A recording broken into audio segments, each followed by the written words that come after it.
What's up, guys? I'm Jabril, and I'm here with Steve. And welcome to another episode of the NeoVintage podcast. Now, just another update for you guys. We have another remote episode for you guys because the coronavirus is destroying and destabilizing the world, apparently.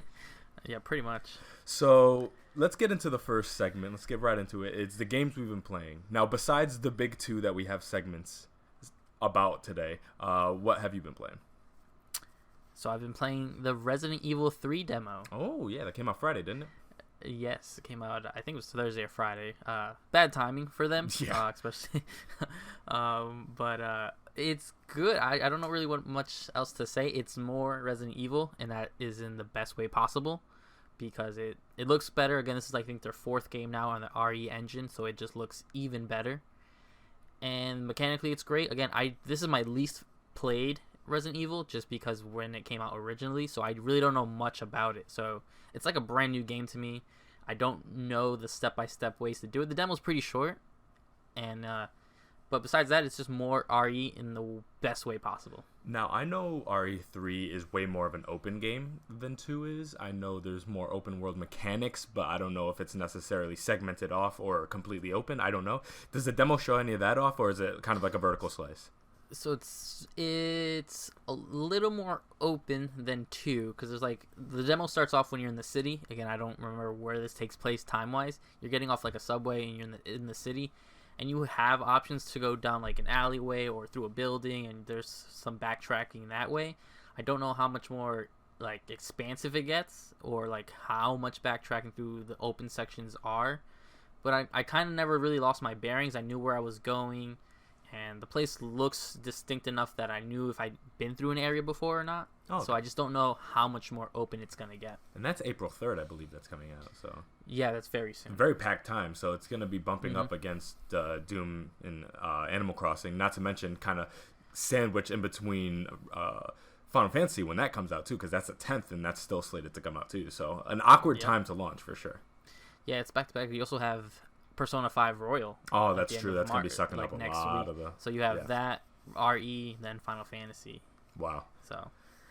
Okay, so I've been playing a lot of things besides that. I've been playing Yakuza 0 on Game Pass. Been really enjoying that. The kind of first hour, I was kind of like, I don't know if this is like for me. But once I really got into it and I saw how like quirky the game is, I'm actually really, really enjoying it. It's very obtuse in its storytelling. A lot of it kind of relies on you running around town to encountering random situations in a similar way that I've seen kind of like Red Dead 2 kind of doing. And The Witcher does that too. So you as you move around the world, you encounter new exchanges, and some are kind of mini side quests. Some are small things like, hey, can you take this item to this person? Some are like, hey, I think my girlfriend's doing, XYZ. Can you go all the way across town and find out what's going on? And that takes you down a whole another branching storyline. So I'm really enjoying it. A really dense world, and this is the first Yakuza game I've played in depth because I only dabbled in Kiwami back in the day. So have you played Yakuza before? So I played a little bit. I remember playing like, I guess it's weird to say back in the day, but the zombie version that they came out on PS3. Yes, whatever I remember it was, that. That's C5, I think. Like, yeah, which is more of like a spin-off DLC kind of pack. Besides that, again, I played a little bit of Kiwami because it was free on PS Plus. Yeah. And I played a little bit of Zero, I think, at some point. I don't know. I don't really remember why, but that's because that's the prequel, right? That's the earliest in the timeline. Yeah, Zero is the earliest in the timeline right now.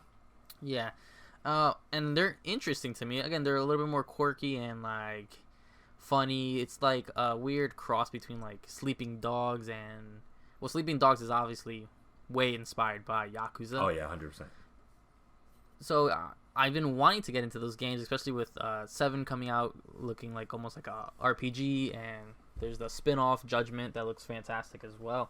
I just have, because of there's such giant time sinks with all the like go-karting and gambling and like drone flying and all these other little mini games you can do in the game, I just know I don't have the time to really enjoy it to the max. Yeah, and for anybody who hasn't played Yakuza and only has kind of like Western analogs to compare it to, what I'd say is take GTA, take some of the humor of like a Saints Row, inject a lot of Japanese culture into it, and then take some of the kind of branching narrative and gameplay of Sleeping Dogs meets Mafia and kind of put that all together, and you got Yakuza. And it's a very unique experience, even though I've just named like 5 titles it's like.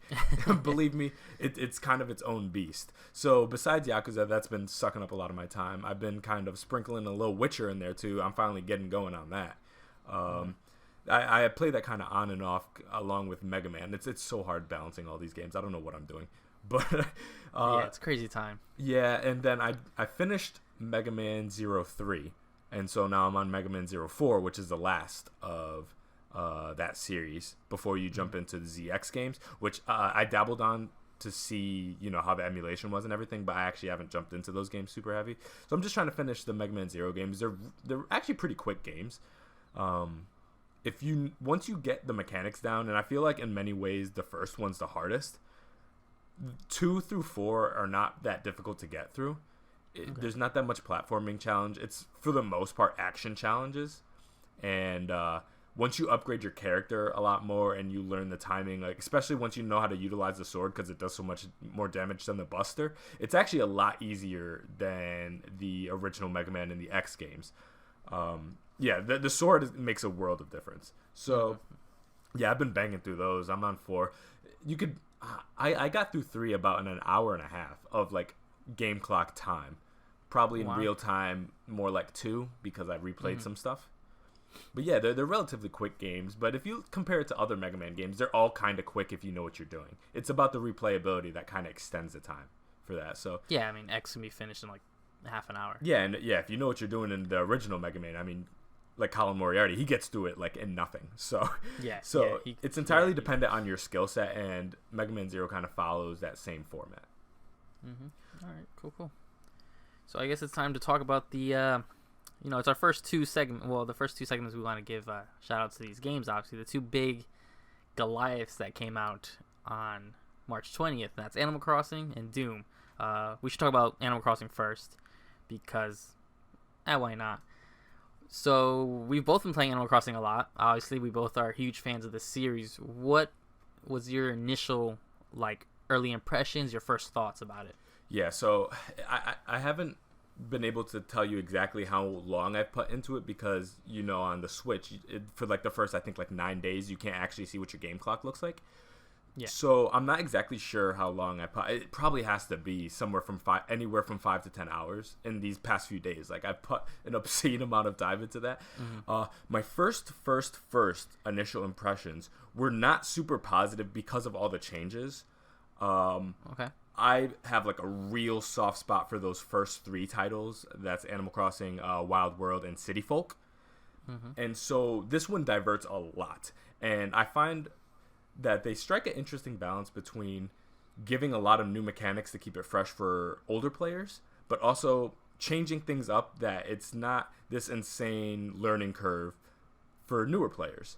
So there's a bigger emphasis on crafting, which at first I wasn't super fond of, but actually now everything feels way more earned in this one than previous titles, instead of just throwing thousands of bells at every single problem in the game, pretty much.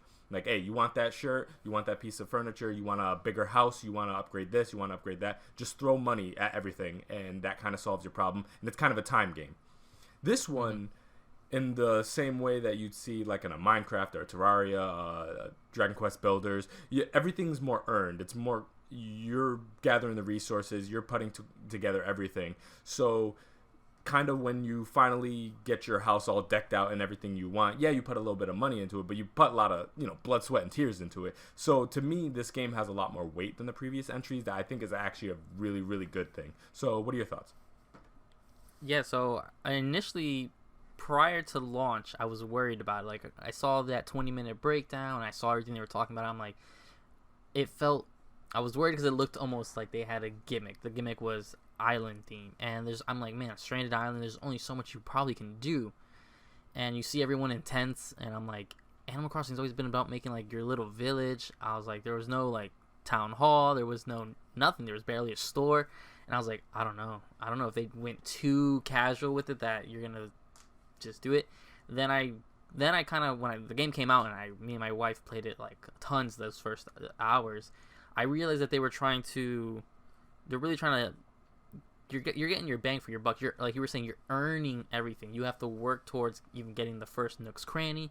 You have to work towards getting, you live in a tent because you guys are all on a stranded island. Then to work to getting your house, to then maybe getting furniture, then to getting even clothes. Like I don't have access, and I've played it. I gotta say, just yesterday I played it for about 6 hours. Oh wow! So yeah, we played it from like 8 to 1, and then the day before that, we clocked in about another 5 hours. So I gotta say, roughly, I feel like I'm like 15 hours in, and which is a big chunk. And the thing is, I never stop because I'm bored. I stop because I'm like, yeah, I should do something else right now, which is hard to do, especially when, here in the Americas, we're pretty much quarantined and everyone's demanded to stay home. So this game came out at the perfect time for that. So it's just so weird that everything I thought I wasn't gonna like the grinding for material, the grinding for the connections with people. They made it so it works so well, and that you can see obviously down the road, because with all the trailers and people who've been time skipping, I've been able to see what you're gonna work against. Eventually you do get Town Hall, you do get the Able sisters back, and Timmy and Tommy are gonna get the bigger store. My museum is not up yet, but I have just walls of fish. They just made what I thought was going to be annoying chores super fun. And I don't know how they did it. I don't know how they've kept it fresh for so many years, because I kind of just thought we were getting a prettier version of New Leaf.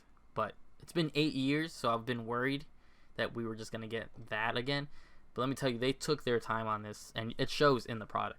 Yeah, I would say this game managed to do something that many games have tried to do in the past, and I feel like kind of fallen on their face, which it has mastered monotony in a way that, for example, you take like a Stardew Valley that has its own kind of Harvest Moon like monotony to it, and grindiness, and you have your own farm and you do your own stuff in there, and that does it too. But the way they tackle it is it do things at your own pace. While on here, I feel like Animal Crossing strikes that perfect balance of like, listen, you're going to be doing a lot of the same stuff over and over again, but there's always something on the other side waiting for you. And the amount of like variation from person to person, like I have my girlfriend playing it, I have a whole bunch of friends playing it, and everybody's experience is so different and encountering different things, different people. Everybody's got different fruit. Their islands look very different. So everybody's journey is very personalized, and that is not something I've seen in many games. So I have to give Nintendo their credit here. They've mastered monotony in a way that I haven't seen too many games do before. Mm-hmm. And so I gotta say, like, yeah, 5 to 10 hours in, you closer to 15, like, I don't see it slowing anytime soon. And so this is easily in the running probably for one of my most played games for the year. I could see that definitely happening. And I could see this for Game of the Year contenders for a lot of people. I feel like it takes a lot of the framework that previous entries built upon, refreshed it, made it new, and also kind of customized it for the console it's on now. This is a hybrid console handheld, console that it's finally on. We're not like a stationary experience. So they kind of adjusted the game for that too, where like this is a game that you could grind on the TV and just be gathering materials, getting that like Nook boarding pass, or you could just be chilling in your town in bed, and it's kind of like a perfect experience for depending on what you want to do. If you just want to gather fruits in bed, you can do that with this console and with this game. And if you want to sit there and grind things out and play with the time and do a whole bunch of crazy stuff, you can do that too. So I like that there's not this insane sense of urgency, but there's always that sense that there's like a million things to do. Yeah. Again, it's like they got the best out of, because this is the 5th in the series, if I'm not wrong, right? Yes, it is. So you've had 2 on stationary consoles, which, well, for Japan it was 64, and then for us it was GameCube. Then we had the Wii, and then we had the 2 handhelds, which were the DS and the 3DS version. So this is to have, a 2 and 2, and then come to like their perfect mesh, just works. And it's not without its shortcomings. Most my really only problems, I'm not sure how like all the tools breaking. The axe makes sense to me. The shovel makes sense to me. The net breaking is kind of weird and stuff like that, but I get it. But because it's so easy to kind of, you can just buy it, or if not, just do it yourself. So it's kind of fine for me. my only other complaints besides that, and that's a minor complaint, like I'm used to it already. My only minor complaint is the obtuseness and annoyingness to connect with people online. Oh yeah, no, that's Nintendo for you. That's Nintendo. I feel like that's Nintendo's fault more than it is the people who made Animal Crossing, because we were all playing yesterday. You and I and about 5 other people were playing, and they made going to island such a hassle. Like, completely pauses the game no matter what you're doing, and if someone's in a conversation, you can't leave or enter, and it's just so weird. It's just so weird and obtuse. But that's a minor complaint we just kind of we accept. Besides that, I just don't know how they were able to nail it. Like, and I give them complete props. You guys got something that should be boring, like picking weeds, picking fruit, mining for materials to create things not even for your character. It's spot on. I would say obviously we absolutely love the game. My negative aspects are kind of the same as yours. I'm not a fan of tool and weapon degradation in general, so though it's something I don't like in this game, I don't necessarily hold it against it, because I didn't even like it in Breath of the Wild. Like, that is just not a mechanic that I enjoy whatsoever. It's just kind of a point of annoyance for me. So I'm not going to hold that against Animal Crossing, because again, it's a creative choice that they made, and I think for what they're doing, they did it well, so that's fine. And just the online infrastructure, again, that's a problem that plagues the entirety of this company. I remember before this came out, me telling my girlfriend that just watch. I don't know what it is, but something about the online component of this game is going to be weird, because it always is something. And I was like, I don't know what it is, but watch something. And then next thing you know, I'm visiting her town, and somebody comes over, and then they go to leave, and I'm in her town completely disconnected from that person. I wasn't talking to that person. I was on the other side of the town with that person doing my own thing, and it freezes my game because they chose to leave. And that is the kind of strange thing that I've never seen in a video game before, where I'm just like, the small concessions they have to make, the fact that you cannot adjust your town in any form of fashion when somebody's over in your town. And I understand that that's probably technical limitations, but like, again, when we're seeing semi-destructible environments in some games online with other players there, and they in real time can see those changes in the environment, the fact that I can't donate to the museum or move a couch in my house because someone's in my town seems excessive. It is something ridiculous. Like, you invite everyone over to fish. You've gone through the half hour, because those are like a good 45-second cutscene of watching them land, and you got to watch a little flutter of their tickets. And okay, it is what it is. You're fishing, and let's say your museum's not built yet, especially in the early time. You're like, all right, whatever, I'll just go put them outside my house. You can't place them there. Why? Your friends are over. Okay, all right, so let me go in, put it in my storage, which is only really a few spots open. Okay, so I guess let me not fish. And that's where it's weird, because it's like the activities you want to do, you won't let me do. You won't let me collect or spend my Nook miles on an ATM machine, or whatever they called it, the Nook machine in the corner.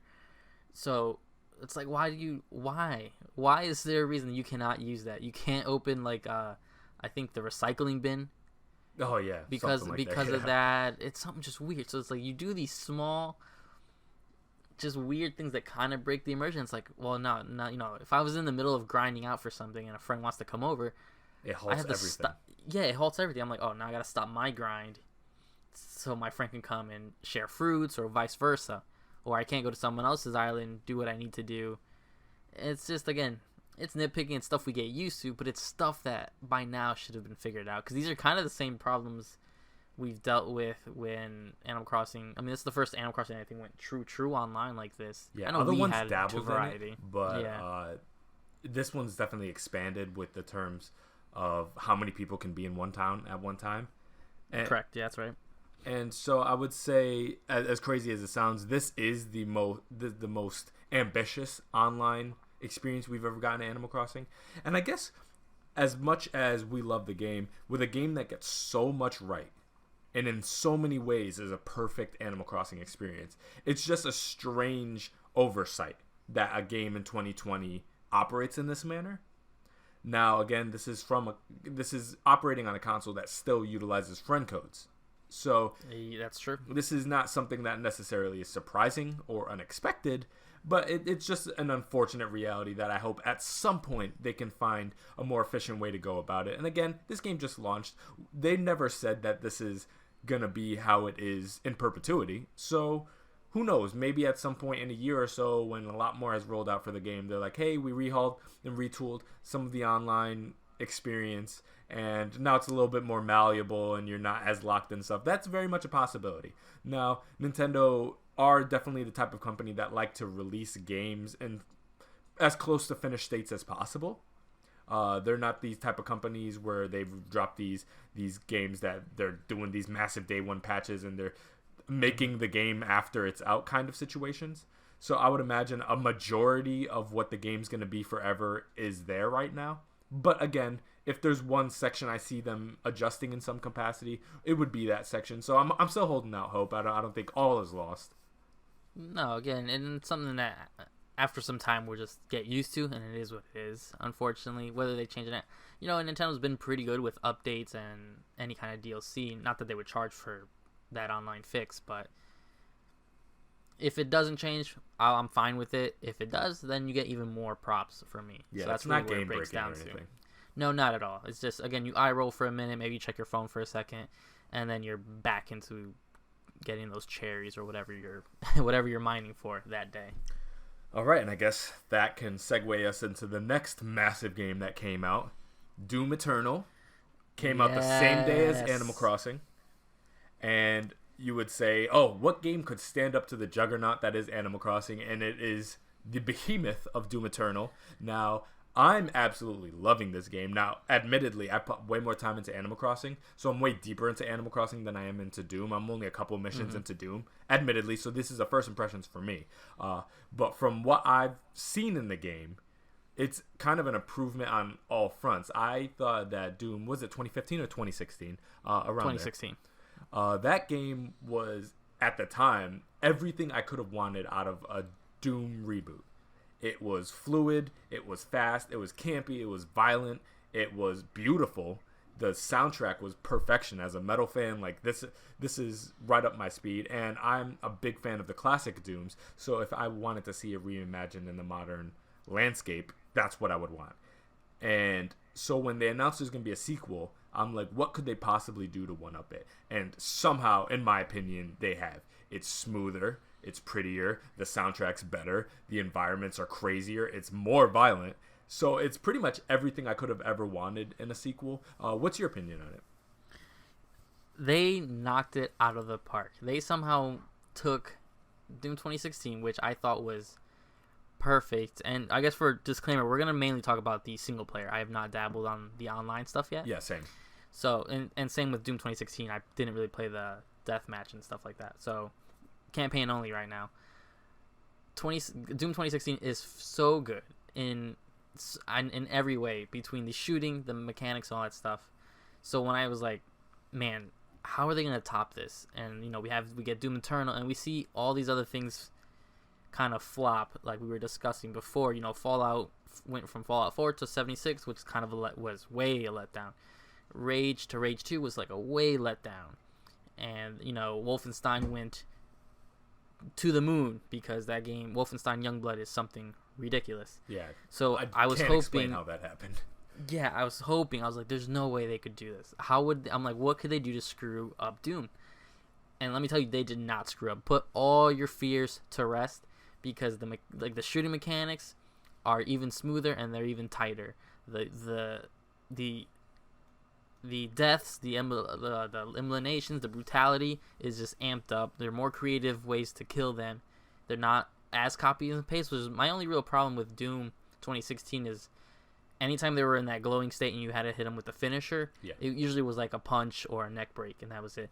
And this one, you got the blade going through an eye, you got them ripping the eye out, then hitting them back with it, you got them ripping spines out, stomping them. Really, depending on the angle you're at and what weapon you use to kill them will determine which finisher you use. So that just makes it just perfect. The story is still being told the same way as in Doom 2016, which is if you're not going to read all the collectibles, pamphlets, and like the burning hell papers you can collect. I guess you'll say there's no real story mode.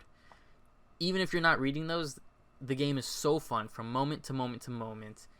They add, the climbing sections that they've added. I thought were gonna be kind of weird.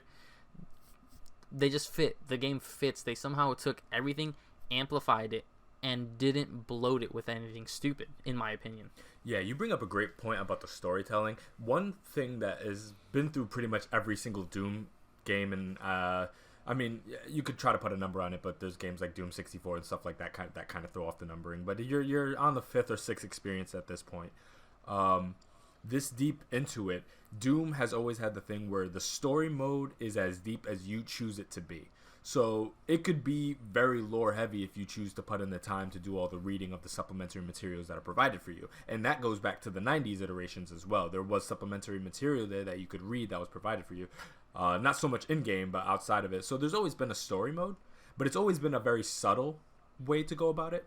And if you want to just have kind of like a gameplay experience first and just go room to room, shoot, kill everything in sight, and keep moving forward until you finally fight something big, you kill that, and then that's kind of the end of the experience, you can have that experience if that's how you choose to digest it. If you really want to know the minutia of how all this is playing out and why you're doing what you're doing, that's there for you too. So I've always liked that they don't kind of force feed you a storyline.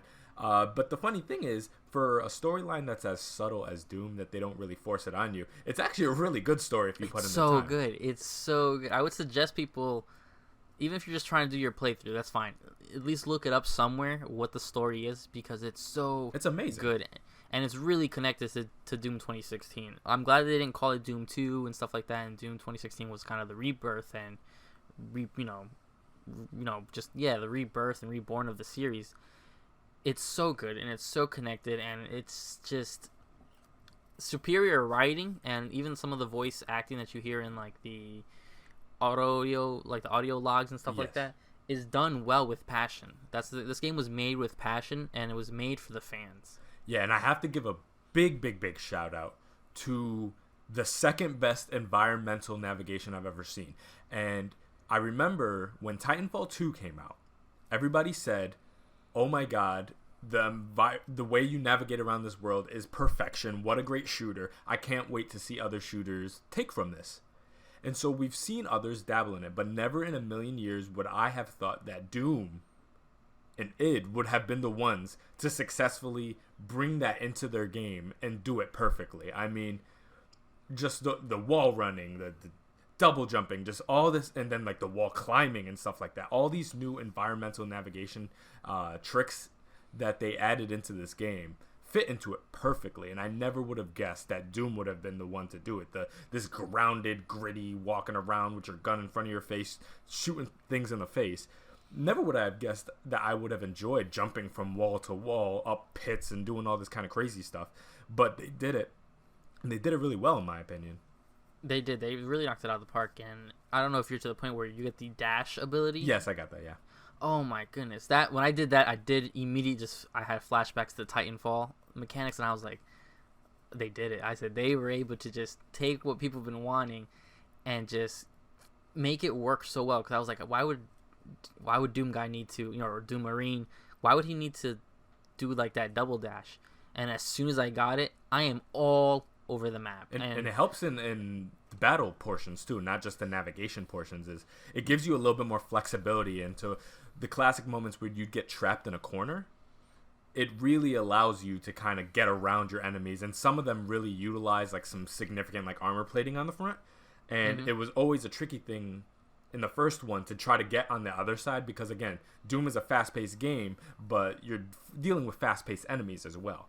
So this one kind of gives you a leg up in many ways to kind of counteract that challenge that I'll get into after we discuss the challenge of this game. But yeah, it allows you to kind of get around a lot faster to really, keep things moving in a good pace and not get trapped in the way that you would have gotten trapped in previous entries.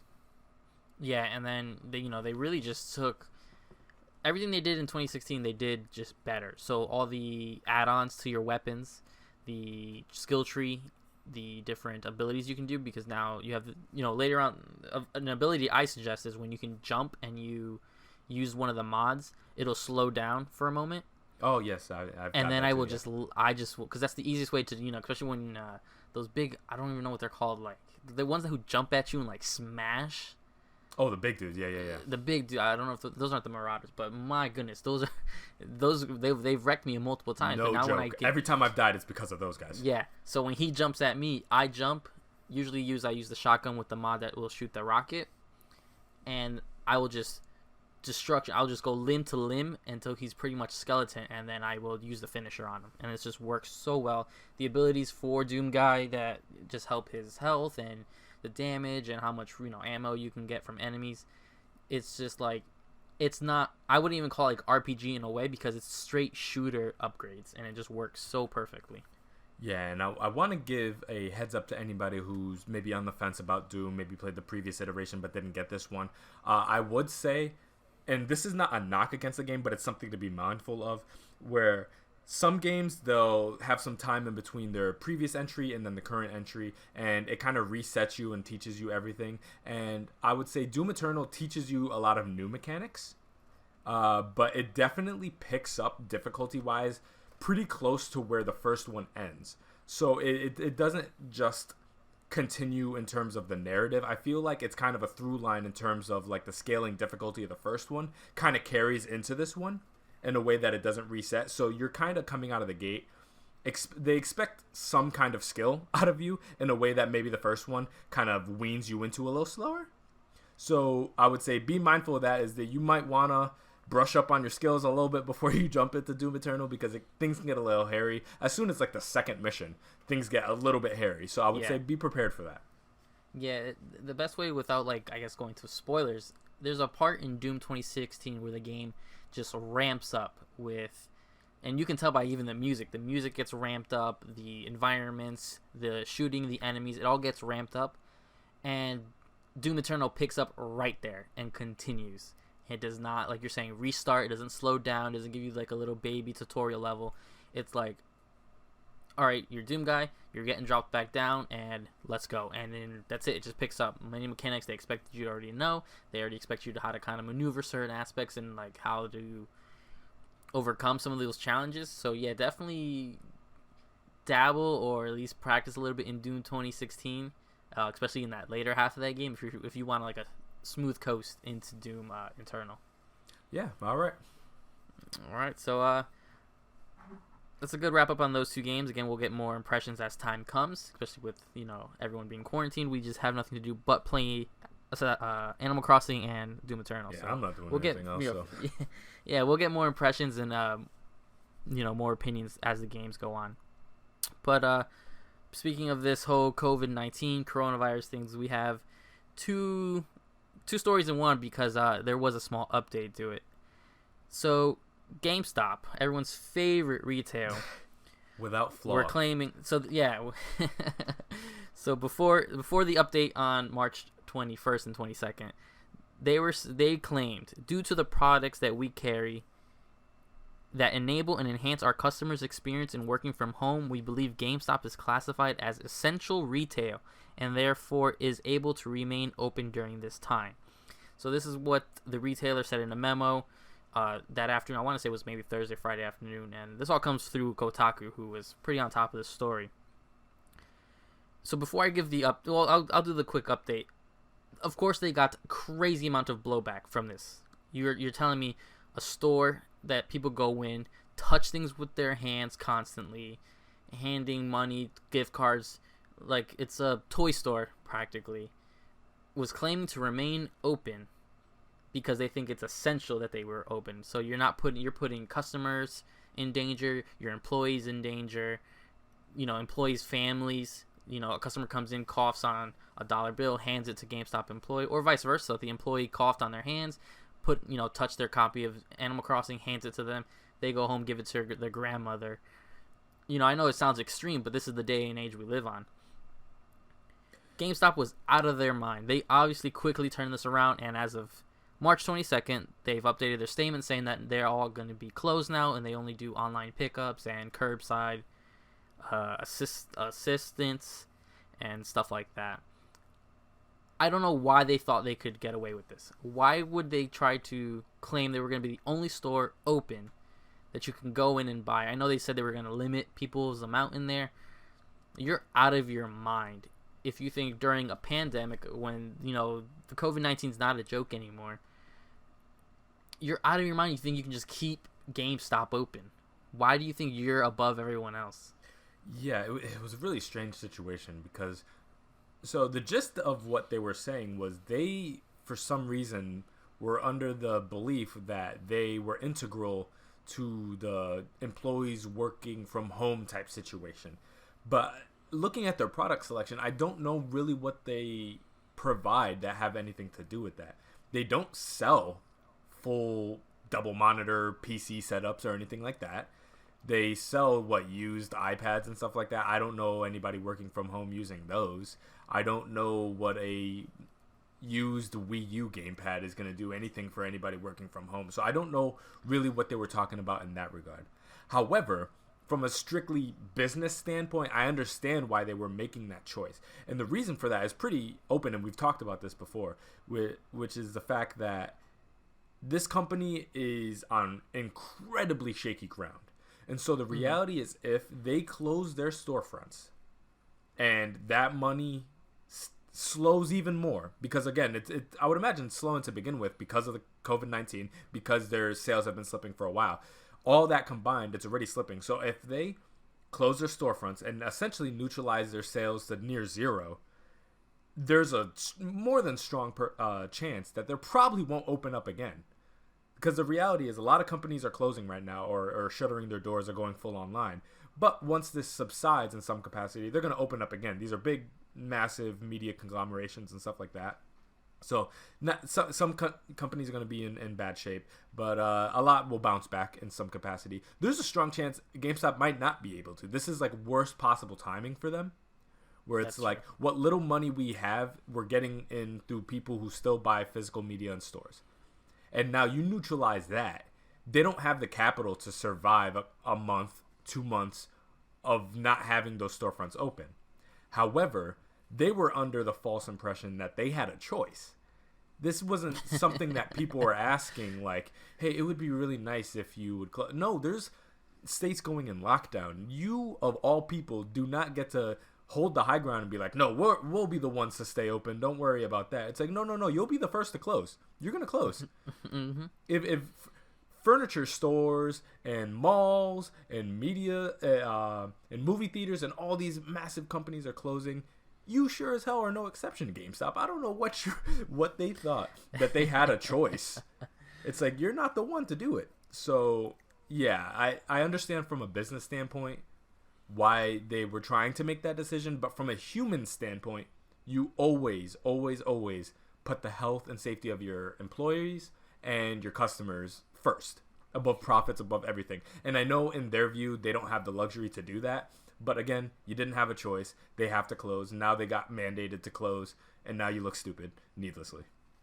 Yeah, you look weak because it was so little. And like you're saying, they don't support. If they actually did sell things that help people be essential, I guess, kind of understand them trying to attempt, but Apple stores are closed, and they actually sell desktops and, well, not desktops, but, their Macs and their MacBooks.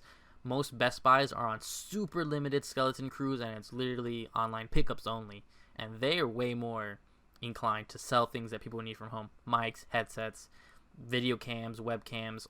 These are all things that GameStop doesn't sell. And if they do sell, it's only online.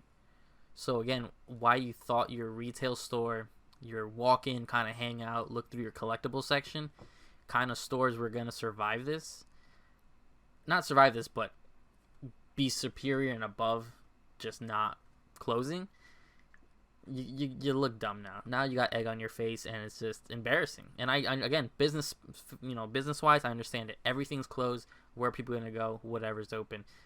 Walmart is on super limited times. Target.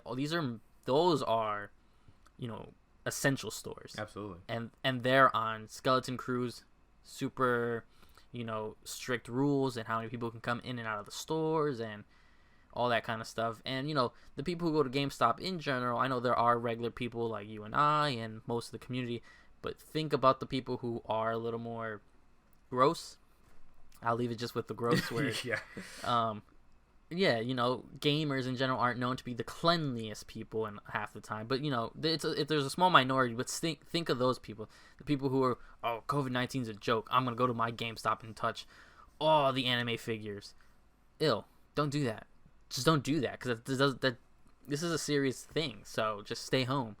And I understand GameStop's fear, because I'll be honest, I had a pre-order for Animal Crossing through GameStop. And they actually moved it from one GameStop to another because they're trying to control crowds and stuff. I just said, never mind. And I bought 2 copies, the digital. And I get it, because now that's, quote-unquote, $120 they lost. And I get their fear, and same with Doom. Doom I've had pre-purchased on my PC for a long time. I'm not buying a copy through GameStop. It just doesn't make sense for me to. I'm not endangering my family, My parents aren't spring chickens, and I've got way more important things to worry about than if I have Animal Crossing on physical. Yeah, no, 100%. And every time I hear one of these strange GameStop stories, my mind always goes to the same place, which is I can't wait in a year or two when we finally see the GameStop the documentary, so I could finally understand what is the thinking of GameStop corporate. I feel so bad for some of the managers and the people who run these stores and just the everyday people attached to this company, because the utter lunacy of the corporate structure of this company is just insane to me. And I cannot wait to see the eventual documentary that comes out, shedding some light on what the hell is going on over there, because I could not tell you what their thinking is on a day-to-day. Again, there's no easy fix to their problems at all, but they sure as hell know how to make it worse. Yeah, and we gotta put it down. It wasn't the GameStop employees or store managers. It's funny, the people who were demanding the store to be open were all these higher-ups who work in tiny offices or work from home. When I used to work at GameStop, our district manager, who is no longer, our district manager at the time, most of the time worked from home, and he did store inspections. He used the iPad, like FaceTime, to inspect our store. So it's funny that the higher-ups, the people who weren't really at risk, were the ones saying, no, we're going to stay open because they need us to be. All the employees, my older, people I used to know who worked at GameStop, and the managers, they were the ones who were saying we should be closed. It's the people who were, it's strangely enough, the people who weren't at risk were the ones claiming to be open, that they were essential. Yeah, I mean, it's super easy to say, yeah, just stay open. It's not that bad from the ivory tower where you're not at that ground level dealing with that, putting your health and the health of the people around you at risk. And again, that's typical, corporate nonsense that we've seen in companies for millennia. That, they just have a strong detachment from the everyday person. And so it's super easy to just say, yeah, look at our budget sheets. It's not looking too good. So we need those profits for this time. So, we're not going to close. And it's like, bro, people are dying. And at the end of the day, lost jobs are terrible things. Who knows? I could be in that situation soon. We don't know. But lives come before all, period. And your corporate bottom line will never outweigh the value of a human life. And I would say until GameStop learns that, they're doomed. But I mean, honestly, until they clean house, they don't stand a chance, because obviously there's something profoundly wrong with the top level of this company. The top level of many companies are very cold and detached, but there's a very unique detachment from GameStop, just from an outward looking in type situation. It's just, this is not the first time we've seen the higher ups at GameStop not really seem to understand the physical and economic realities of the everyday store and what they go to and what it actually takes to make a sale. I don't know if these people went to some nice school a couple of decades ago and took their little sales programs, and then mommy and daddy paid for everything, and they just, you take care of it, and they're professional delegators. It seems like we're dealing with another of those situations. But I mean, I hope for the best, just not for them, but for the thousands of people who rely on that income for, to pay for their family. So yeah, of course. All right, so enough about GameStop. They depress me. So, so we have an interesting story here. As of right now, this hasn't been formally announced, but we have the Modern Warfare 2 Remastered possibly coming. So the game's rating and administration committee site has a listing for Call of Duty Modern Warfare 2 Campaign Remastered, registered on February 26th. Now, given the name, this would be a remaster of the campaign, not the multiplayer, but that doesn't necessarily mean that we'll not get the multiplayer in any capacity. But this makes a lot of sense, following in line with the success that was the remaster of the first Modern Warfare game. And besides the strange attachment to Infinite Warfare that they tried to pull at first, I don't know if you remember that. I don't know why they tried to get that. I know why they did it. It's because nobody cared about Infinite Warfare and everybody just wanted Modern Warfare. So it's like, hey, if we force people to buy Infinite Warfare and to get Modern Warfare, it'll increase the sales. You're stupid. Don't do that again. But yeah, no, I could have saw this coming a mile away. Are you excited about this?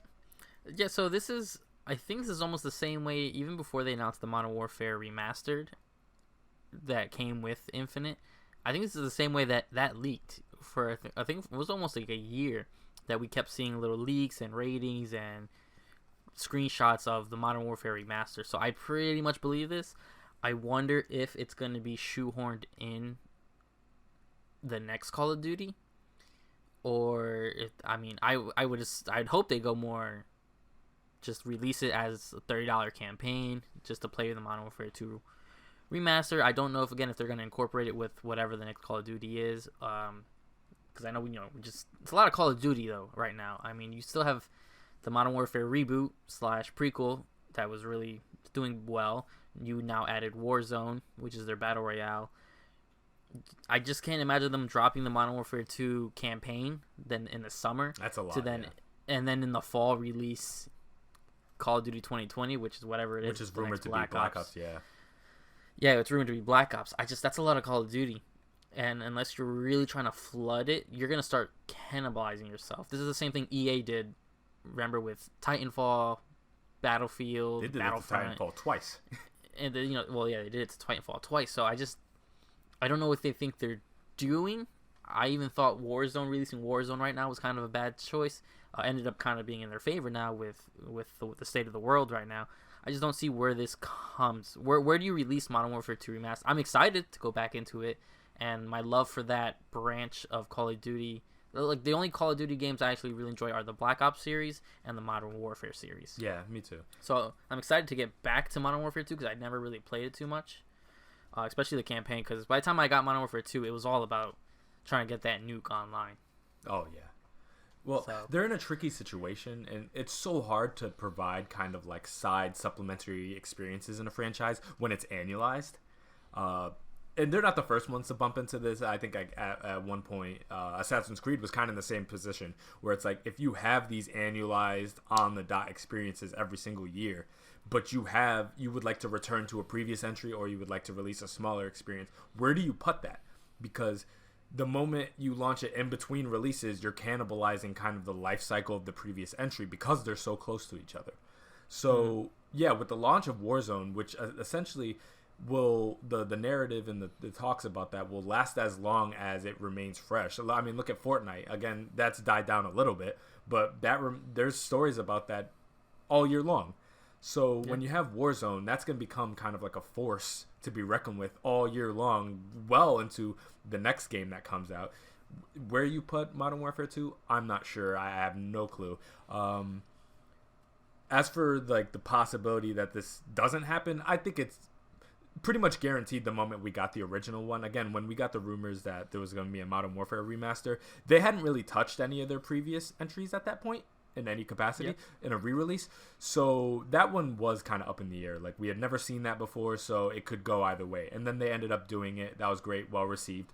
The moment that came out and did well, it was guaranteed that 2 was going to come out, because 2 is even more in demand than the first one is. That's the one a lot of people have a real strong affinity for.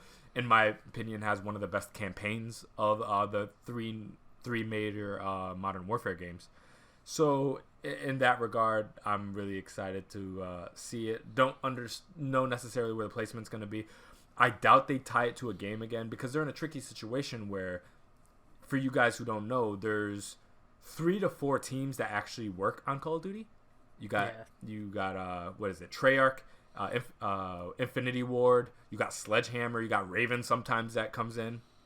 So you got a Yeah, lot of that's teams that work on it. And so they're not pumping out a game every single year. They're actually on like more like 3-year cycles depending on the team, like for each team. So with Black Ops coming out, I believe that's a Treyarch typically developed game. Yep, and they were actually last year's team. Well, it's because they pulled, I think, Sledgehammer off. Then there was like an article not too long ago. Yeah, Sledgehammer was next up, but they took them off. Took them off and put Treyarch, who just had launched at the time Black Ops 5, with no campaign, only zombies, multiplayer, and their battle royale, to then put them on next. I think that will be too soon. And an Infinity Ward is just made. They're I would imagine in some capacity going to have something to do with Modern Warfare 2 because they were the ones who originally made it. I don't know exactly. I don't know if they're going to do the remaster themselves. I don't know. But are they gonna tack a Infinity Ward developed game onto a Treyarch experience? I don't know. That I can't speak to because again, the Call of Duty cycle and the shuffling of teams and who's working on who. And again, there's a lot of hybrid games. There's ones that are half Sledgehammer, half Infinity Ward. There's ones that, again, Sledgehammer was supposed to be up. They got pushed. Who knows when their title comes out? Who's going to work on the port? I doubt. Infinity Ward is a pretty major team that's well regarded. I don't know if they're going to put them onto a port. So I don't know who's going to port it. Is that going to be Raven? I don't know. So yeah. There's a lot of moving parts. And I guess that's up to Activision to figure out who they put on what. But it's kind of messy to find the timing for it. And that tells me that it might not be anytime soon. Mm-hmm. Because they want to give the Warzone some time to breathe. So at soonest, I would probably think it's probably after this next game that comes out, whether it's Black Ops or not. And it's probably either well into 2021, but once Warzone has time to breathe, this fall's game has some time to breathe, and maybe in the lag time next summer would be the time to put that out. Maybe. Yeah, that would make sense. It would make sense to do it that way. All right, so let's go into one of the last stories of this week, which was so awkward and yet so hurtful to see, and that was the Mark Cerny's Road to PS5 video discussions and mainly the controversy with backwards compatible. So just a small recap for anyone who hasn't seen it, a little bit after Xbox released that great video and like that spec and had a few influencers come really break down the Xbox system. I mean, we saw piece by piece of the inside of this machine. Sony comes and says we're going to do a deep dive, right, is what they call it. their deep dive into the PlayStation 5 or Road to PS5 something and stuff like that. And this was obviously the leftover of their GDC talk that was canceled because GDC was canceled. This is obviously everything they wanted to talk to developers, indie, bigger. This is all that information. So it's all about teraflops and the SSD and what specs are in there, what makes the machine powerful, and how easy it is to make games on it. But the more, that stuff was fine. Tech-wise, yeah, the system's pretty strong. It's not as strong as, I guess you would say, the Xbox Series X. But that doesn't really mean much because the Xbox One X right now is way stronger than the PS4 Pro, and yet the PS4 still sold like hotcakes. Yeah, true. The main statement that they were talking about, so the original quote, we're kind of jumping around because the quotes were there and they kept trying to update. The original quote was that they were regarding the backwards compatibility for working for the top 100 of the most played PS4 titles, is what they said originally. So this really meant people thought only 100 PS4 games are going to be backwards compatible. This is horrible because Xbox is going to have Xbox Series and then the Xbox One X, the Xbox One and then the 360 and the original Xbox are all going to be backwards compatible. All 4 generations in one machine. Yeah, all 4 generations on their newest machine. And people were kind of getting their hopes up for the PS5 to do the same. So the PS5 shows that this backwards compatible with, I like how they try to fluff it, PS4 Pro and PS4. Is what we got. Even though that's one cycle. That's one cycle, obviously. That's one generation, but I see why they would market it like that. Yeah, and I know there's like the theory with all that empty space under the bracket that later on they're going to announce PS3 and PS2 and stuff like that. When that comes, if that comes, we'll discuss it. But as of right now, they then got bombarded on every site imaginable that they have not figured out backwards compatibility with their current software and their current hardware, which blew my mind. I thought we would get a complete backwards compatibility with PS4 minimum. Then they update their quote saying, "We believe that the we believe that the overwhelming majority of the 4,000 PS4 to over 4,000 PS4 titles will be playable on PS5." What does that mean? What does that mean to you? It's insane. Okay, so we know that the PS4 has such amazing titles on there. So there was always the issue. It's like, okay, look at Xbox Series X that has 4 generations in one. But hey, at least Sony guaranteed it's going to go. PS4 games are going to work on there. And now them even having anything short of absolute confirmation that every single game will be playable for this gen basically makes previous gens null and void in my view. I mean, if you can't get guaranteed on PS4 games working, there's not a chance in hell I think PS1 and 2, let alone 3, are going to show up in any capacity. Which tells me multiple things. One thing is that they just are still not fully invested in backwards compatibility in the way they need to be. And they're probably still banking on some kind of PlayStation Now integration. I think they're doubling down on the fact that they invested so much money, stupidly in my opinion, on Gaikai. And I just think that they're still trying to make their money back on that probably. And that they're doubling down on that. And so that will be their answer to backwards compatibility. And unfortunately, that's their answer now. And it looks like that might still be their answer on PS5. And they're going to have some kind of native compatibility, obviously, with PS4 games. But outside of that, I mean, the fact that they can't guarantee it working for every single PS4 with the flexibility of the PS5's architecture is confusing to me. Now, I'm not a developer. I'm not a computer expert. So a lot of that road to PS5 demonstration went over my head. I knew going in there that when Mark Cerny's talking, that's tech. That ain't for me. I'm not the target demographic for this presentation. The fact that this was meant for GDC and then they released it as a video, but they marketed it as the road to PS5 was a little bit problematic because now you're kind of bringing in the entire populace of people who are not necessarily interested in that level of nuance and minutia into the tech of the PS5. So that's an issue in its own regard. They were kind of in a damned if you do, damned if you don't type situation. They have this presentation that they put time and resources into. The event got canceled, so they got to let it out in some capacity. The problem is they marketed it on Twitter, not being hyper specific as to what it was going to be. And so a lot of people go into it being like, what the hell is this? I don't understand what he's talking about. It's 50 minutes of just super deep development talk. And so I understand the confusion for a lot of people. I also understand Sony's position where it's like, listen, we had this presentation. We said it was going to be about tech.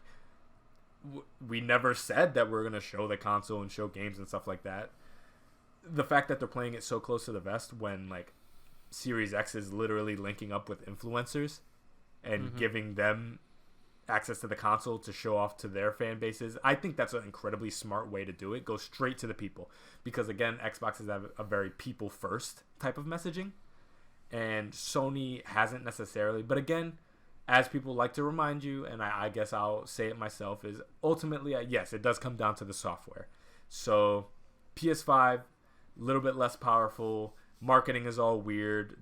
They're not saying nothing about nothing, playing it really close to the vest. Hey, if they got the strong launch titles and they got God of War 2 and Horizon 2 and Gran Turismo coming and some kind of Killzone and they got all these crazy stuff on the horizon, no pun intended, then yeah, PS5 is going to be fine. But it was a weird kind of bungled messaging for this presentation that I don't really know what they're doing in terms of backwards compatibility. And I don't want to crap on Sony because they do a lot right, but like a Nintendo, I feel like they get so close and then yet so far in some capacity. Sony is so right when it comes to their first party developers, but they're so far from just the small ease of use of stuff like cross-play and backwards compatibility. There's a real detachment to what their fans are asking for and what they choose to provide that I feel like would just give them that extra leg up to really increase that value proposition over Xbox. Yeah, like I said, I think it was maybe just been smarter not to even discuss backwards compatibility, or at least not have Mark Cerny talk about it, and just really come about tech. And they knew, and I think everyone knew that the PlayStation 5 was going to be, if you look spec to spec, it is quote unquote a weaker or less powerful system. But I started watching a lot of developers look at it, and they kept talking about how much more friendly it is and faster and easier it is to make / port their games to a PS5 than it is an Xbox Series as of right now. Again, most of these people who were discussing it were not in-house. I'm assuming they didn't have their kits yet, because they were talking about like they just saw the both spec lines. And so yeah, we get it, Xbox is maybe more stronger and PlayStation's, but it's like you didn't emphasize that. If you're not going to show that you have better parts, which you obviously knew you weren't going to do that. I mean, look, Microsoft is a tech giant right now. If you're not going to be able to top that, then just talk about how the games are going to work on your system. Also, don't advertise it the way you did, and don't have Mark Cerny just completely mess up the way you want to talk about backwards compatibility, because that's something everyone's on top of Sony for constantly. So you got to be careful with your messaging, because now we don't know, is it the top 100 games, is it the majority of 4,000? What does that even mean? Does that mean 3,000 of the 4,000 games work, and if your one is in that 1,000 that doesn't, you can't play it? Don't have him do that. It's also not his job. Again, like you're saying, he's a genius. This guy's Mark Cerny. If you've heard him talk before on any kind of conference, he is so smart. Oh yeah, crazy smart. Yeah, he's crazy smart. He knows what he's doing. He wouldn't go out there and embarrass himself talking about PlayStation 5 if it was that much more horrible, weaker, slower than the Xbox. That's not going to happen. He was up there kind of proud, even though he was talking to those weird like cardboard cutouts. That was strange. Were those real people? I've seen argued both ways. Apparently it was like a Photoshop in, or they had like cardboard cutouts that he had. Again, I get it. He was recovering from GDC. COVID-19 came out of nowhere and screwed everything up that way. But my takeaway is, from the PS5, I really don't care what the text inside. It's going to be super good. The games are looking great. They're saying the games are going to be faster, super less load times compared to the Xbox Series. That's one thing that I saw between. Well, we didn't see it on PS5, but we saw the difference on the Xbox One X and the Xbox Series, that the load times are faster. They're claiming to have even faster load times and installs and downloads, which, as much as I'm a fan of PlayStation, the PS4 takes forever to download something, and even when it's downloaded, to install it is botched. So why didn't you emphasize that? Don't emphasize that you don't know even what you're talking about with backwards. Emphasize the positives. Yeah, and my closing thoughts on that is, when you're saying as little as you are, as Sony, me speaking as Sony, when we're saying as little as they are, you have to be careful with what you do say, because that means that your words have that much more weight, and Sony fans and game industry fans and everybody alike are kind of latching on hard to anything Sony says, because they're saying so little. So you got to be careful with the messaging. And also, I hate to be this person, but you have to be careful with that strength talk. I hear a lot of, I love the Xbox and I love Microsoft ecosystem and everything like that. I play Game Pass pretty much every day. But we have to be careful with we have the stronger console talk, because again, I know this is a different environment, different generation, but precedent stands for something. The Vita was a stronger machine. The Dreamcast was a stronger machine. That doesn't necessarily mean too much. Microsoft cannot take their foot off the gas in terms of those first-party developed games, because they have the stronger console. Not to mention, again, in many ways, the PS3 was a stronger console with the cell processor, and it was a nightmare to develop for. And yes, they eventually caught up by lowering, like completely dropping the price of the PS3. But for a good chunk of that generation, 360 was putting in that work on them. So strength doesn't count for everything. That doesn't mean take your foot off the gas. But I am kind of excited to see what each side of the industry does in terms of Xbox and PlayStation. At this point, Xbox has completely played their hand, in my opinion. We don't necessarily know the launch titles, if there is launch titles outside of what will be on Game Pass. But for the most part, we've seen the console. We know what it can do. We know what it looks like. We know at least like Halo Infinite will take advantage of some of the tech in there. We know that it's Game Pass integrated and all the previous gens are there, and it does all the good stuff about the load times. PS5, we know now a whole bunch of tech stuff, but besides that, nothing. So I'm curious to see how PlayStation plays their hand to really get a look at what we're dealing with here and what will ultimately be the better experience, Xbox or PlayStation, or if it'll be what I'm hoping for, which is just two really solid, good to develop for consoles to really compete against one each other and have a good value proposition on both sides. I'd like that because I don't really like seeing domination on any side, because I feel like in many ways competition breeds excellence and makes them better, each company. When Xbox is doing well and really on PlayStation's butt, it makes PlayStation a better company, and vice versa. Look at what happened. I mean, the Xbox One got walloped, and by the end of the gen, I think they really got it together. And so I think it's good when each company's doing well because it keeps the other one on their toes. So I'm excited to see what they got. Yeah, I don't think this was something that they shot themselves in the foot with or were worried about anything, because PlayStation pretty much has all the boring stuff out of the way now. You know, they had that weird CES conference where they're like, here's the logo. And I don't know what people were expecting. PlayStation never even talked about that conference like they were going to reveal anything. You know, we have this now. We have the tech of all of it. Now, PlayStation, really all they have to do is talk about the good stuff now. You know, if they fix this backwards compatibility, that'll be a plus. Their launch titles are going to be a plus. A new UI system will be a plus, showing us the crazy fast load times officially, not just like that Spider-Man demo. Show us the load time on a PS5 game. Don't show me the load time on a PS4 game. That's not what I want to see. I don't care if you can play my old games faster. I want to see what my new experiences are going to be like. So, like you were saying, they need each other. So it's time to kind of eat off each other. I think Xbox is all the stuff Xbox has been doing and Microsoft has been doing with the reveal of the Series X is super familiar to what PlayStation did with PlayStation 4. Yeah, so it only makes sense, you know. And because PlayStation 4 was just dominating, we got services like Game Pass and day-and-day releases on Game Pass, and the way Microsoft is just handling everything is all because Sony showed them what the consumer wants. So, again, we're going to get two probably just powerful systems. The games are going to look great, and you'll get to play wherever you want to play. Yeah, and I mean, at this point, just logistically speaking, the next time we hear from Sony, it has to be some sort of hardware. It has to be. Yeah. Either the controller, the console itself, the UI. We need to see... We'll be seeing the console the next time they speak, because there's literally all the nitty-gritty, boring details have been hashed out already. They've gotten that out of the way. It's a very different approach than what I would have taken, but hey, it could pay off for them. Who knows? Yeah. Maybe they get the boring stuff out of the way, and now with the fact that Microsoft has shown their hand, they could pivot their marketing PlayStation and just dominate the next few months. Because Microsoft's shown off everything, now PlayStation can react in the way that they market their material. And since Microsoft has said everything they need to say, Sony can just take from now to launch to completely dominate the discussion with the PS5. That could be the reality, and that could be their game plan, and it could ultimately pay off. I don't know. I can't speak, but I'm excited to see what they got. Yeah, we'll keep we'll keep an eye on it, and hopefully we hear something soon. All right, so that's it for stories this week. We're going to get into our loose topic, and this is something that I had the idea for quite a while, and I was pushing it off because I was like, this is going to be a long discussion.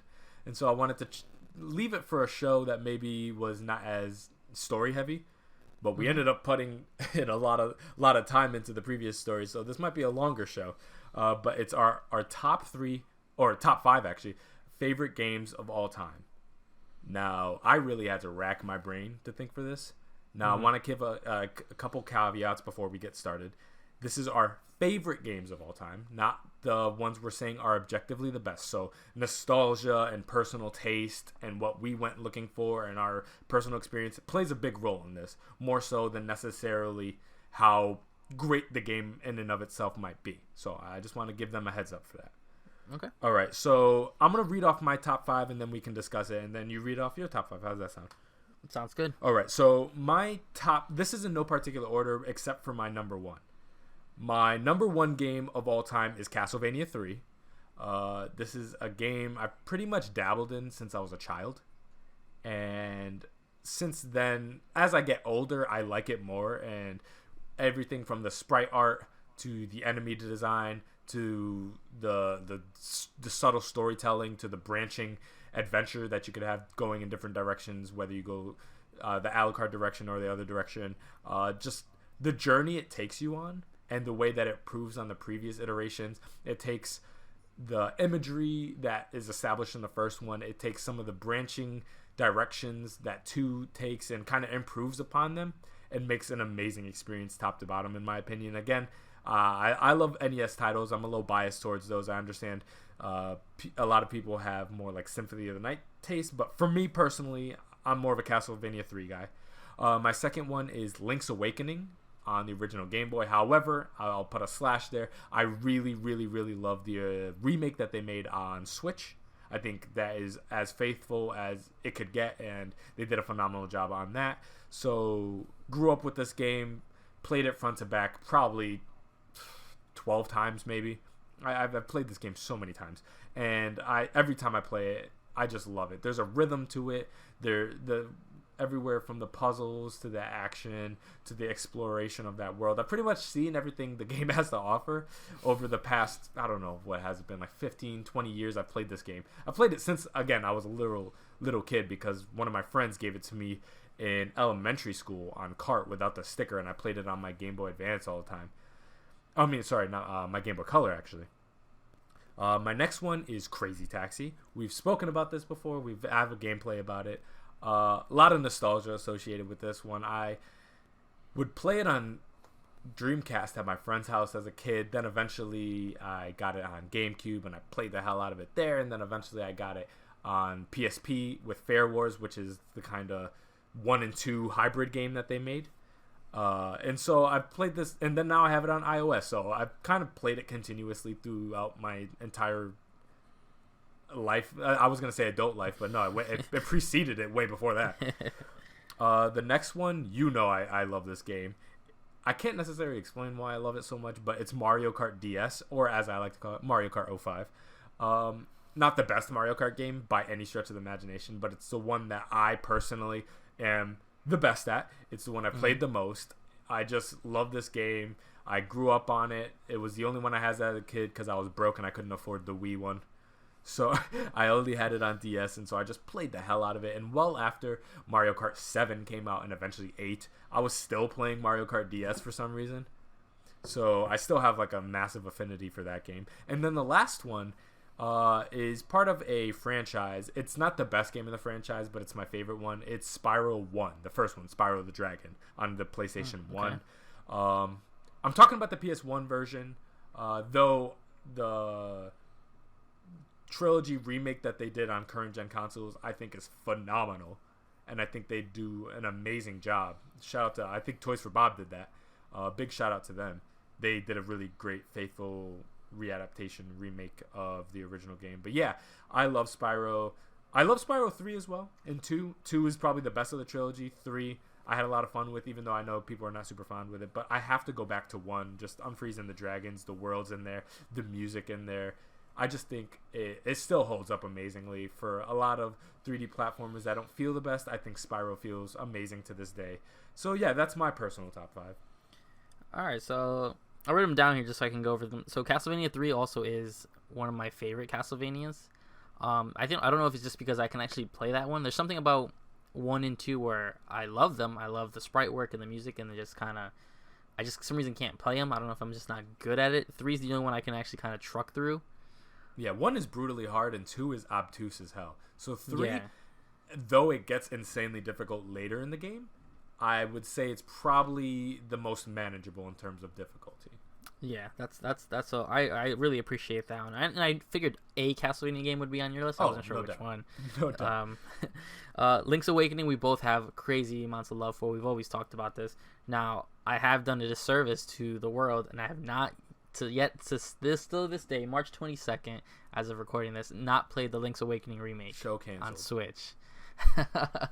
It's not because I don't want to. It's not because I'm worried about it being bad. I just, for some reason, it hasn't hit that time yet where I just want to one weekend knock it out.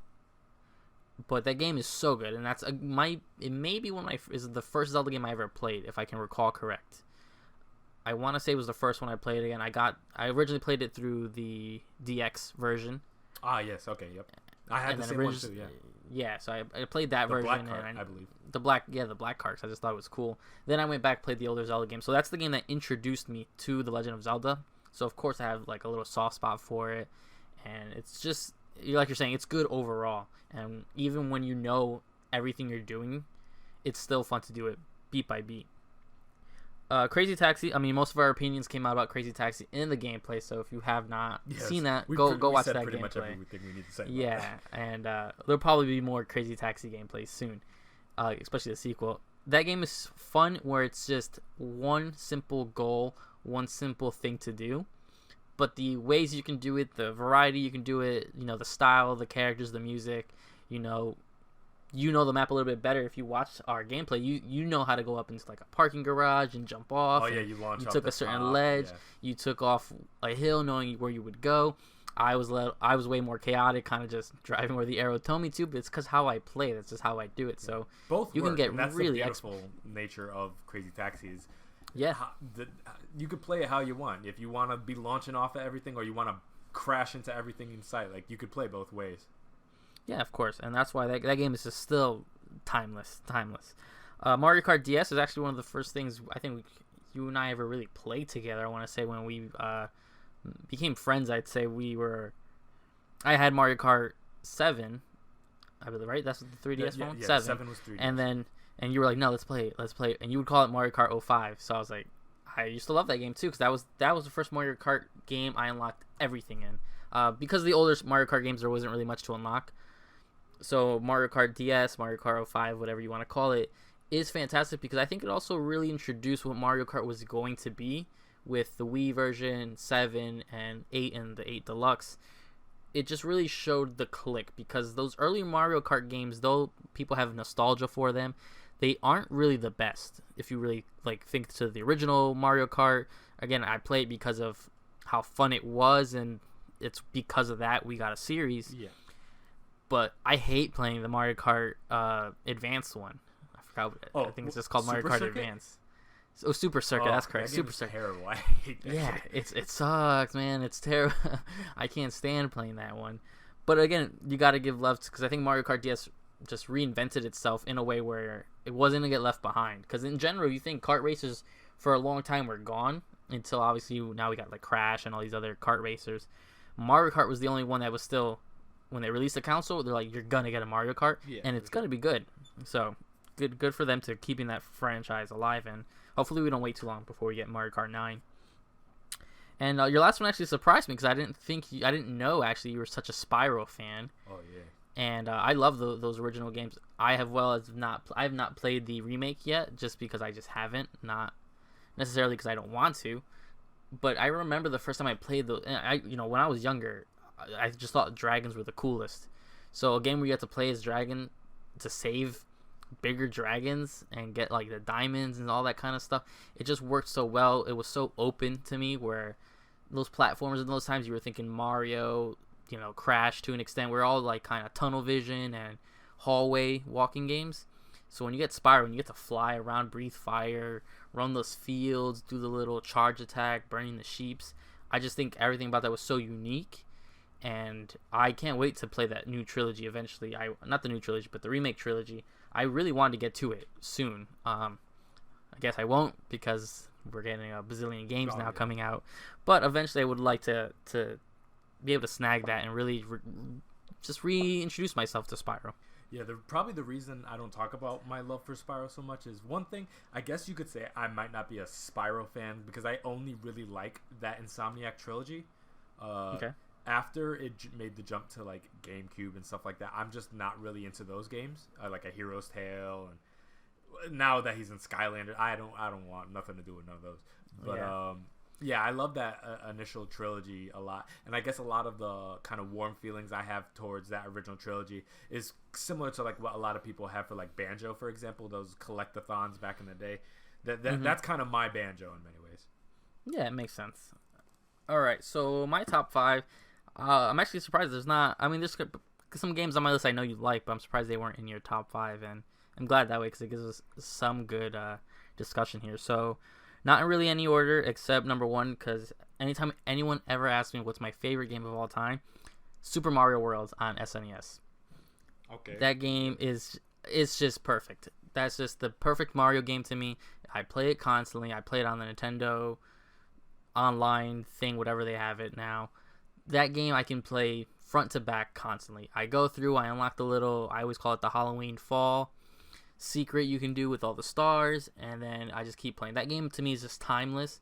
They were able to just, I just can't, I have no complaints about that game in any way, shape, or form. It's just perfect to me. Next I have Portal 2, because I've always enjoyed puzzle games and kind of like games you got to think about, and I never really expected Portal 2 to. I never really played Portal 1. I played like a little bit of it, but I never really cared too much about it. But Portal 2, just there's something about when I couldn't figure out a puzzle where it frustrated me to the point that I needed to figure it out. And you know, playing as those two robots were fun and all, but just like the secret lore to the world is there if you want it. If you want just a puzzle game, it's there too. But it's such a simple game. Literally, besides a couple lasers, the portals, and blocks, that's it. But the variety you see through it, just to me, it astounds me.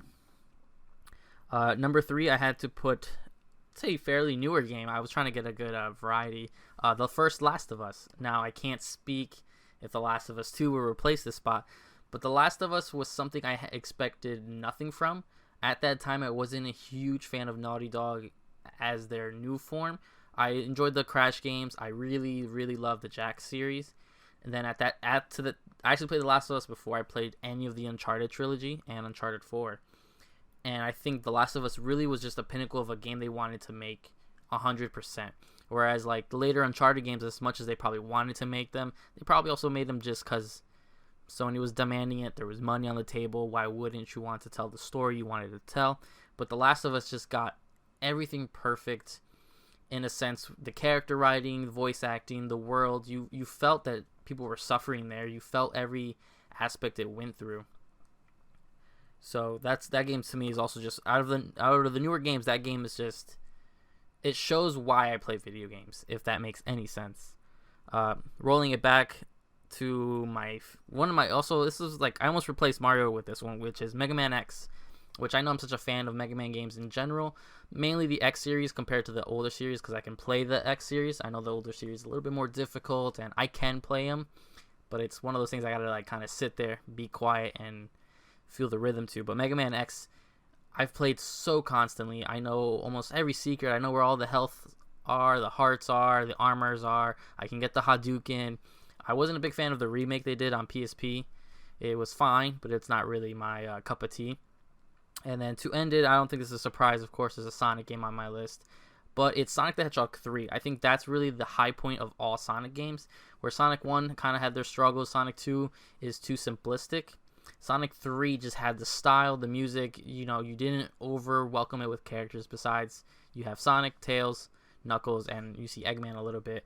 You didn't have like just, you know, there's a story being told in such a simple way, but the gameplay is there solid. The platforming, the speed, you got different power-ups with the shields, electricity shield, bubble shield, and that game is just, you know, and it's open in a sense where you have the different layers, where you're not just really on one platform running through. It opens up, there's little secrets where you can get on different aisles and stuff like that, and just that to me is my most played Sonic game, if not including obviously the adventures that I usually run through those later on. But as a good game, my top game, I would have to pick Sonic 3 out of most Sonic games. All right, yeah. So wrote down your top 5. Really solid list. Some of them are actually very like similar to ones that were like kind of in my 6 through 10. So like they just got edged out. First one, yeah, Mario World. Love that game. And I know we've had the discussion before that we're not the only ones to ever have this discussion. The Mario World versus Mario 3 thing. Yeah. You've always been more Mario World. I'm more Mario 3. And so I was kind of like, I had both of them in my top 10, but I had to cut it down to 5, so both of them got edged out. And yeah, Mario World, phenomenal front to back. And there's just something about that art style. And especially that original one, not so much the collection version. Mm-hmm. But yeah, phenomenal looking game. Plays great. I just love how they throw Yoshi in the beginning. I love, it's so fun to this day. Portal 2, I will admit, is like one of the largest gaps in my gaming knowledge. I've never touched a Portal game in my life. Oh, really? Wow. Which is, I know, absolutely nuts, and it's like very embarrassing for me. Why I don't know how I've never played Portal. It's just I didn't have an Xbox growing up, and that's where everybody I knew was playing it. And is it an Xbox exclusive? No, because the first time I played Portal, my first Portal game was Portal 2 on PlayStation 3. Oh, okay. So everybody I knew was playing it on Xbox, and for a long time I was kind of like handheld dominant, and I would like dabble in like PlayStation games here and there, and a lot of things I experienced like retroactively, and just Portal was just one of my big gaps in knowledge up until now. Like it was Portal, it was Gears, it was Halo. I've played Gears and Halo. I have not played Portal, but with Xbox backwards compatibility, I'm absolutely, the moment I find a affordable copy when the world is no longer ending, I'm gonna pick it up. I'm gonna give it a shot. Yeah, actually, you may have been delayed as well, because Portal 1, besides it being back in the day, no one really played on PC except like real-time strategy people. Portal 1, I think, is locked away on the orange box, with Half-Life, on 360, right? With Half-Life and Team Fortress. So that one you can't play. That's the only reason I played Portal 2 first, is because I could not play Portal 1. And your third one, Last of Us, makes all the sense in the world. Love that game. That was in my top 10 as well. Played it not too long ago to see if it still holds up. I like to do temperature checks sometimes on games that I hold really like well regarded, but I haven't played in a while, because every once in a while you'll return to an older game and you're like, oh, I didn't remember it playing like this. But man, that game holds up amazingly. Yeah, you could see some of like the aging and like maybe the way the AI acts and stuff like that, but it's a gorgeous game. The narrative is just insane to this day, and it makes me super excited for 2. Just when did this game came out in like 2013 or something like that, like pretty late in the PS3 life. 2012. Yeah, 2012. I believe, because it was before the launch of PS4. It was just really late into the gen. I remember that. It was late, yeah. Which is similar to Last of Us 2. Yeah, of course, yeah. Last of Us 2 is kind of be in that gap period. And it's just like playing it, even though like they just remastered it for PS4, so that's the same game just remastered.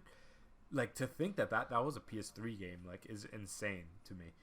And I just remember seeing it being played when it came out, and at that time, that was the most gorgeous, realistic game I had ever seen in my life. And that was one of the changing moments that gen, where I'm just like, man, like gaming is entering in kind of a new phase, which I feel like ushered in the current phase that we're in with like the God of Wars, even like in some ways like Detroit's and stuff like that. These strong third-person narrative type games, that played a big role in it. Mega Man X, I too have a big love for the X franchise. I'm just not good enough for the original, I will admit. And X ones are brutal enough in their own regard. Once they make the jump into like the PS2 titles, not super fond of those, but especially those first 4. Oh my god, flawless front to back. I am not nearly as good as you are, nor do I have the comprehensive knowledge of them, but I played them in the collection, and man, those hold up really nice. And I just love the whole Maverick Wars storyline that they set into there. Yeah, it's just so super, especially nowadays. It's almost identical to some of the stuff we hear going through the news and things like that now. And it's just, it fits so well, even though, like, I guess time-wise, some of these stuff should have already happened. But it's just, I don't know, everything about that game, between the style, the artwork, the music, the replayability, getting the items, the way one level affects another level. Like, if you beat the ice stage, then when you go to the fire stage, the ice has taken over them, so it's all iced out and stuff like that. Yeah, the small touches that the Super Nintendo allowed for that the original 6 couldn't do is just insane. Yeah, for sure. And I do hope, especially with Mega Man 11 coming out, I don't see why they wouldn't do an X9. And in the collection, the Mega Man X collection, there are some hints. The same way there were hints in the Mega Man collection, the Mega Man Legacy collection, about Mega Man 11. I think there was like a boss or like an enemy that no one had ever seen. There's familiar stuff like that in Mega Man X collection, kind of teasing at an X9, which would be interesting. Now, if there was an X9, what direction would you like that to take? Would you like that to take the 9 and 10 direction of going back to the original style, so you would get a Mega Man X9 that plays like the first few entries, or would you like something closer to a Mega Man 11 for Mega Man X? I would, as long as, I guess, yeah, they'd have to hit that sweet spot. As long as it wasn't Mega Man 7 and 8, which kind of went 3D action paced. If they did, because like even Mega Man 5 and 6, which was a little bit more open and like you could pick like Zero side of the story, you play X's side of the story. I would hope they would go more, well, 3, 4, 5, 3 and 4. Graphically, I guess we'd have to accept that they'd probably look a little bit like, I guess, I don't know. I don't even know what it would look like, because 2.5D maybe. The 2.5D, but then you got to be careful. You don't want to get into Mighty Number 9 style. That's kind of how it would look. If they did X in 3D, it kind of looks like Mighty Number 9. Yeah, pretty much. So I would want more of that style. If I had to choose, obviously in a perfect world, I want sprites. I gotta admit, they didn't do sprites for 11, so we're not gonna get sprites for X9. Yeah, most likely. Sprite work a lot is kind of isolated to the indie scene now for some reason. For real, yeah. Even though Capcom and them, they're the ones with the budgets, so you'd think if anything they'd be the ones willing to pay for that sprite work, because it's an expensive affair to do. Only a couple teams like Any Creates and Yacht Club are willing to do it. But yeah, no. And then Sonic 3. Nice touch. Best of the original trilogy. I, too, love Sonic 3. Just kind of the malleability once you introduce, like, the Knuckles add-on and stuff like that. I was so excited when I pulled up that cart. Not to mention, one of the best soundtracks of all. Oh, for sure. The Sonic games. And unfortunately, that's also the same. What makes it one of the best is also what holds it back, because it can't be re-released because of the licensing issues with that soundtrack. Which is kind of the irony of it all. It's still kind of wish they would kind of figure that out, because when you get all these Sonic collections, not the older collections, because that's why I recommended to you to get the Sonic Mega Collection Plus. That's why I'm excited. I have it, yeah. PS2 or Xbox, I forgot where you picked it up. I have on. PS2. Yeah, because that one has Sonic 3 in its original form, and it has Sonic and Knuckles, and then the combination. Because of that, those weird copyright stuff, we can't get Sonic 3 anymore. Which sucks, because that soundtrack is so good, and I think is a stupid reason that's what's holding that game back from getting like a cool packaging again, because it's been a while since we got a Sonic collection in the way that we used to. Not like these Sega collections that we get like random games like Sonic and Friends. I just want like the core Sonic games back on a collection with trophies. Yeah, and it's kind of strange if you think about it, because you take Sega, and they're like, okay, and I know it's Sonic Team, but we won't re-release Sonic 3 because of licensing issues. Well, one of my favorite games that we've mentioned is Crazy Taxi, which bumped into the exact same type of licensing issues, where it's like, okay, we can't release the game as is because of the fact that we use licensed music in it. So, instead of just never releasing it again, what they did was they swapped the soundtrack out. The soundtrack is not insanely built into the gameplay. It's not like a Guitar Hero, where like you need that soundtrack for the game. No, you swap the either take the songs out, or you swap the songs entirely, re-release it as many times as you want with new licensed music that you license in perpetuity, or make original music for. So you go to another Sega game like Sonic 3, where they just haven't done that. And yes, everybody loves the original Sonic 3 soundtrack, but will anybody object to a new soundtrack to just port the game in some capacity? I don't think so. I think they'd rather have a changed soundtrack than not releasing it at all, if you talk to the average Sonic fan.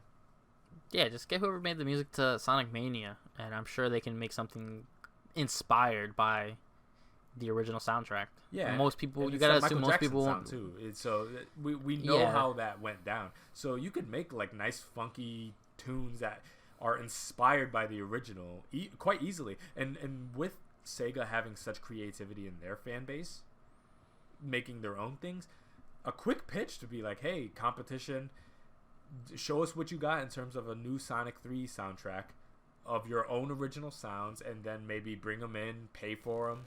And there you go. It'd be simple. Yeah, You gotta assume it can't be like every single world soundtrack. It's probably like one or two of them that are just holding this whole game up, which is dumb. 'Cause I mean, I could be wrong, but I'd be pretty surprised if every single world's song is what's being held up.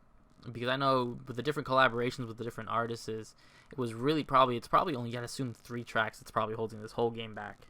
Yeah, I mean, and I've tried to think about it in the past, and I'm like, either, yes, they're just not willing to put in the work because of the soundtrack issues of a couple tracks, or, and this is speculation, with the Jackson estate having money or having rights to that soundtrack, perhaps their rights don't just limit themselves to the soundtrack. Maybe they have licensing agreements for the game in its entirety, and they are owed royalties or would get royalties on a re-release of the game in any capacity. So Sega's kind of deading it there.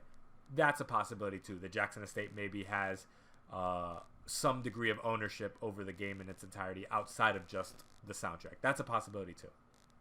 Yeah, that's true. That could be very true as well. Well, that's our top 5 games. Hope you guys enjoyed it. Quite a long show. This might be one of our longest. Well, I mean, it's good. Give people some escapism. Yeah, with the world and the shape it is, they need it. Yeah, yes. All right, so I hope you guys enjoyed the show. Again, we will be back with another episode next Sunday. Again, it will probably be another remote show. It's probably going to be a little bit until we're with each other again, because I don't know what is going on in the world, and we want to maintain our health and our safety as much as possible, but keep content rolling out for you guys. Yeah, we'll also have gameplays coming out, and if this ends up having to be just for longer, we'll figure something out. Maybe work out something so we get our faces in here. Yeah, for sure. Maybe we can figure out some kind of webcam situation or something. But we'll keep improving things as the episodes keep going forward. Yeah, of course. All right, guys. So this was the NeoVintage podcast. I'm Jabril, and I'm with Steve. And we'll see you guys next week. Bye.